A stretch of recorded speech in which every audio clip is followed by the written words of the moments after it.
عمران خان صاحب کہتے ہیں کہ ہمیں بار بار کہا جاتا تھا کہ آپ فیل ہو گئے ہیں۔ خان صاحب آپ واقعہ ہی فیل ہو گئے ہیں، آپ واقعہ ہی ناکام ہو گئے ہیں، کیونکہ آپ نے غریب عوام کے پیسوں پر ڈاکہ نہیں ڈالا۔ آپ سے پہلے جتنے بھی وزیر اعظم آئے انہوں نے غریب عوام کے پیسوں پر ڈاکہ ڈالا ہے۔ آپ نے غریب عوام سے ٹیکس کا پیسہ تو اکٹھا کیا، لیکن آپ نے وہ پیسہ غریبوں پہ ہی لگا دیا۔ اگر آپ وہ پیسہ اپنے بچوں پہ لگاتے، لندن میں فلیٹ بناتے، تو آج آپ پاکستان کے کامیاب سیاستدان ہوتے۔ خان صاحب آپ نے غریبوں سے پیسہ تو اکٹھا کیا، آپ نے غریبوں کو ہر مہینے 12,000 دیے۔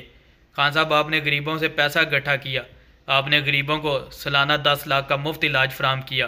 خان صاحب اگر آپ نے توشہ خانہ سے کوئی چیز خریدی ہے تو آپ نے قانون کے مطابق خریدی ہے۔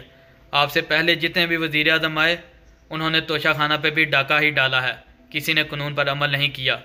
خان صاحب اگر آپ بھی چوری کرتے تو آج آپ پاکستان کے کامیاب سیاستدان ہوتے۔ دنیا کے اندر جدھر بھی خوشحالی آئی ہے پہلے رول آف لا آیا ہے۔ یہ ہو ہی نہیں سکتا کہ ملک میں ڈاکے مارے جائے، جو ایلیٹ ہو وہ اوپر بیٹھ کے ملک چوری کرے اور آپ سمجھے کہ ملک ترقی کر جائے گا۔ یہ کبھی نہیں ہوا، اور اگر یہ ہوتا تو یہ دونوں جو خاندان 30 سال اس ملک کے اوپر مسلط رہے ہیں تو ان کو ملک کو ٹھیک کر دینا چاہیے تھا۔ ان کے دور میں ہی تو سارے قرضے چڑھے ہیں۔ تو یہ کسی کا اگر خیال ہے، اور یہ سیلف سٹائل، کیونکہ بدقسمتی یہ ہے کہ جب آپ کے پاس اتنی پاور آ جائے جو ایک جنرل باجوہ کے پاس تھی، تو وہ سمجھتے ہیں وہ ہر فن مولا، وہ ہر چیز کے ایکسپرٹ بن جاتے ہیں۔ تو ہمیں لیکچر دیے جا رہے تھے کہ نہیں جی ان کو NRO دے دو اور آپ صرف اکانومی پہ کانسنٹریٹ کرو۔ میں یاد ان کو کروایا کہ چائنا نے 450 وزیروں کو جیلوں میں ڈالا ہے، جو دنیا میں سب سے تیزی سے بڑھ رہی ہے اکانومی، اس کو کیا ضرورت پڑی تھی کہ 450 وزیروں کو پچھلے 7-8 سال میں جیلوں میں ڈالو؟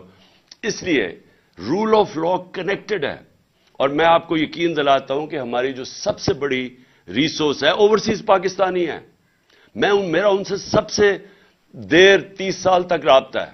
انہوں نے شوکت خانہ میں مدد کی، نمل یونیورسٹی میں، PTI کو جس کو فورن فنڈنگ کہتے ہیں، وہ اوورسیز پاکستانی مدد کرتے ہیں، وہ سب سے زیادہ جذبہ رکھتے ہیں۔